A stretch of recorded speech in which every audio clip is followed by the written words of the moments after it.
A suspected serial killer will have another day in court in Charlotte County soon. SNN Local News 6 reporter Howie Grace takes a look at this 15-year-old story and the new twist on it. The year was 1994. O.J. Simpson was on the run in his white Bronco. Forrest Gump was on top of the box office. And detectives in Southwest Florida were on the hunt for a serial killer. In February 1994, two hunters stumbled across the remains of a mutilated male corpse off Biscayne Drive in Charlotte County.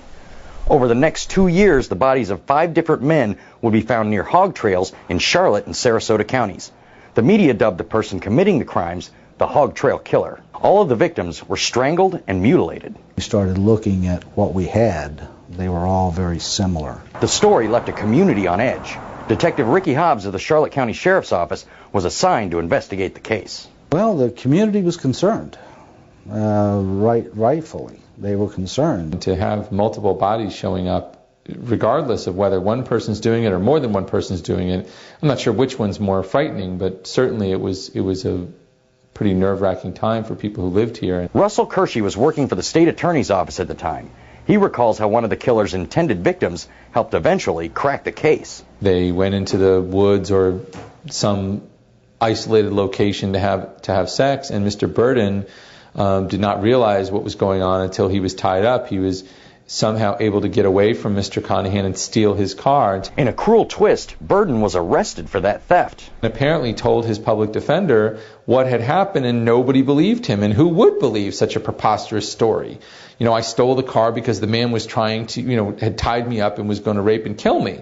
Who believes that? But detectives took notice of the story and placed the owner of the car, Daniel Conahan Jr., under surveillance. After 51 days, Daniel Conahan Jr. was arrested and charged with the murder of Richard Montgomery. He was looking for street people, people that were out on the street that really didn't have a home or didn't have family or anybody to keep after them. The state's strongest evidence was fibers found on Montgomery's body that matched fiber samples pulled from Conahan's car. Conahan was convicted of that single murder in 1999 and sentenced to die. Now, 11 years later, Conahan is returning to Charlotte County. In this 76-page appeal to the 20th Judicial Circuit Court, he alleges that his defense attorneys were inept and that his due process rights were violated. I have no question in my mind that they did it right. Despite what prosecutors and detectives believe, Conahan will return to Charlotte County to have another day in court. Conahan was scheduled to appear here in court early next week, but that date has been postponed until some witnesses from the original trial can be located. Reporting in Charlotte County, I'm Howie Grace, SNN, Local News 6. Investigators involved with the case will not give an official number of victims that they suspect Conahan killed, but the number has been unofficially estimated to be anywhere between 20 and 25.